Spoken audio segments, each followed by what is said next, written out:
it was one-sided. Welcome inside the Studio D, MLB on TBS closer, presented by Vanda Pharmaceuticals. You saw the grand slam there by Chisholm. Overall, man, just an absolute performance from those Yankee bats, and Fried handling it on the mound. You had an interesting take pregame, Rizzo. You said everyone's making all this fuss about these 12 games coming up for the Yankees, some big series, Houston, Toronto, Detroit, Boston. I know that you overlooked it and said the bigger games will be in September and October. But does tonight show anything, the first game of a series, beating up one of the best pitchers in baseball? Oh, yeah, no doubt. To get off to that start after an off day yesterday, I think they had a big fantasy draft going into the off day, right, in the cowboy outfits. So to come in, the vibes were high. And to do that off Framber, who just went 7 shutout the start prior. This is a great start for them to this big stretch, right? And when you're on the inside, it's one game at a time. It's not that big big of a deal if you lose. But to win the first game and get this momentum to go into tomorrow to try to win the series is definitely big for them. And it's capturing their momentum, the way they've been playing. We talked about, the cowboy outfits and a draft. The last thing you want to do is lose, and that thing kind of comes to a stop. Yes. So you're taking everything that you've done, and it's like now we're proving that we are this good. Not that we're just hot. Everybody's going to get hot, and you're going to cool off. But we are this good. And you talked about, the 5 games, and this is a tough 12-game stretch. You do want to prove to the other team and to yourself that we can play. You've had ups and downs. Every season has ups and downs. But these are 12 games that really matter.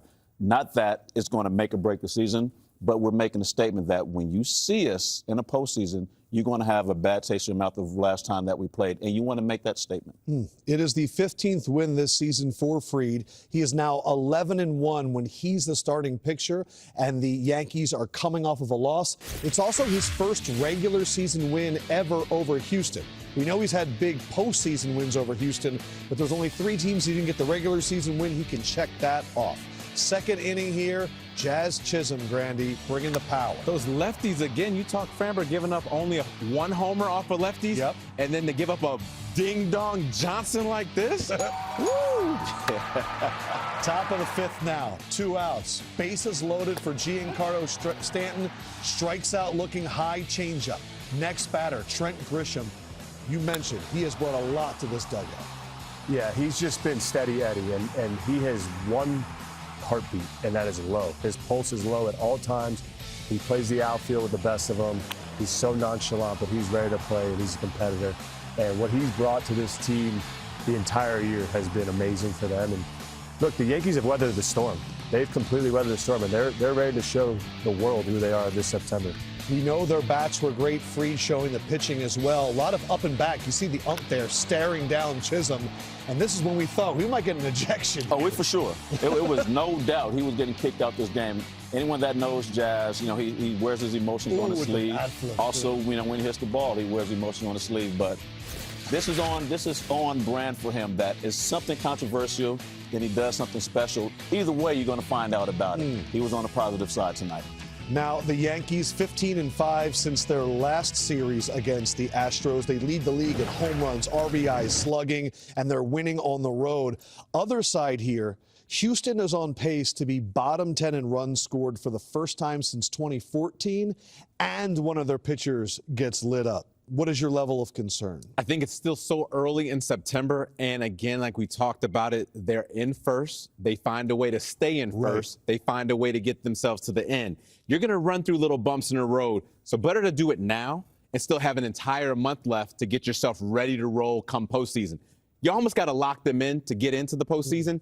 It's just a matter of how their momentum's going to be. You don't want to be playing like this come October. But if you can get this out of the way and be ready come October 4th, 5th, you'll be ready to roll. 6 starts now for Framber against the Yankees. His ERA is now over 7. He's allowed 6 home runs. That's not a good matchup. No, he allowed 4 earned runs to them back on August 9th. And again, we talked about the home runs to lefty. It seems as though the Yankees cracked the code.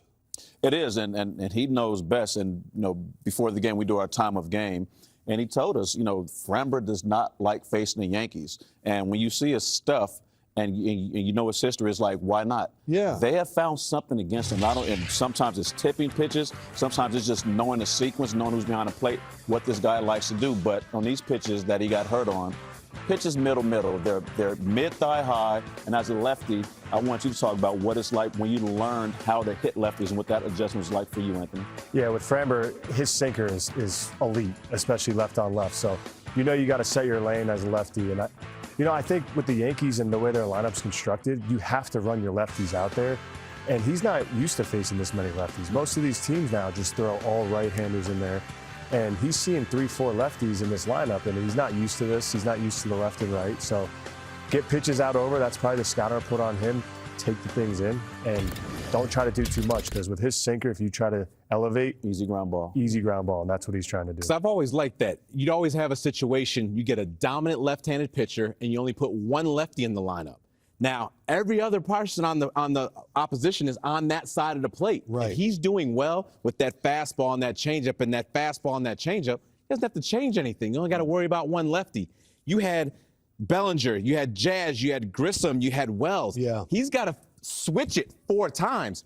Now, the numbers may say don't put the lefties in, but to Rizzo's point, put them out there. These are your best hitters. You got to ride with your best guns to the end of the season. It's always great when the batters at the bottom half of the lineup can carry the load. Jazz, Trent, 7 RBIs, a combined 5 for 9.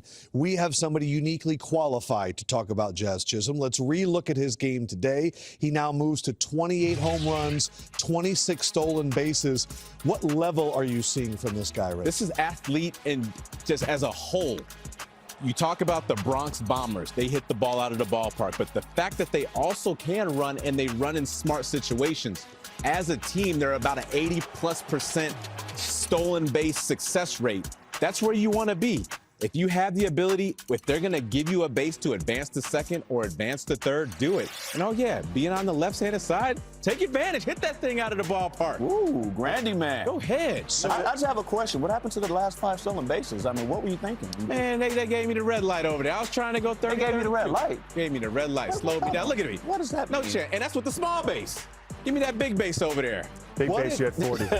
What advice 40, would 40. you give to Jazz as he's nearing like the 30-30s? What would you tell him? I think pick the right situations. They're going to give you a pitch to go on.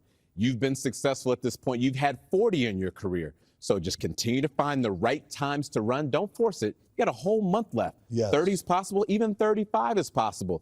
Pitchers fall into patterns, kind of like we might have seen today, what the Yankees might have been able to pick up off of Framber. Same thing going to the plate. You can find the right times to run. Just continue to keep doing it and stay healthy. That's the big thing, Yes. Jazz. Stay healthy. Rizzo, you know this roster really, really well. Can you tell what's clicking for them right now? How dangerous is this Yankees team? I mean, pitching and defense, right? That's baseball 101, but they hit the ball out of the ballpark more than anyone. They're stealing bags. They're stealing bags at a high clip, and they're playing good defense. So Aaron Boone expects every day when you walk in that clubhouse to make the other team bring it and feel it, and that's what they're doing right now. And when you walk in that clubhouse and you have that swagger and you have that feeling, it's a great feeling there. The only downside to that is it can turn real quick in New York. With one loss, don't let it shift. Just keep playing your brand of baseball, and you'll be right where you need to be. Let's take a look at the standings. You did say something earlier. You think a wild card might actually be better for them to get that momentum going. So right now, they keep pace with the Blue Jays. I'm pretty sure the Blue Jays right now, they won. They beat the Reds 12-9, so it's still going to be 2.5 games. So the wild card, do you still believe that? You think the wild card will be better? You know, I just think as Yankee fans, it's been such an up and down season for them. Rally around this team. This is your team. You have Aaron Judge in his prime. You have MVPs all over the place. You have great pitching. You have great bullpen. Rally around this team. If they don't get off to a good start when they're home next time, who cares? They're going to be playing in October. They're going to probably go deep in October because they're built for it. Get behind them more now than ever. That would be my message, because this team is fun to watch, and they're really good when they're on. And to the point of having the wild card, if you hit the ball out of the ballpark, and we all know as hitters, the worst thing you can do for us is give us time off. So if they have the wild card, they finish the regular season on a Sunday, they're playing in a game on Tuesday. If they don't get the wild card, of course you want to advance and be the higher seed. They may not play until Friday or Saturday. That's a long time off for a team that relies on hitting the ball out of the ballpark. One batter not in the lineup for the Astros tonight, Yordan Alvarez. You could feel that he'll likely be back in tomorrow's game. They also have a bunch of guys. They could be getting healthier. I don't know if this is the Astros squad we'll see in October, because that's going to be a different when everybody is healthy.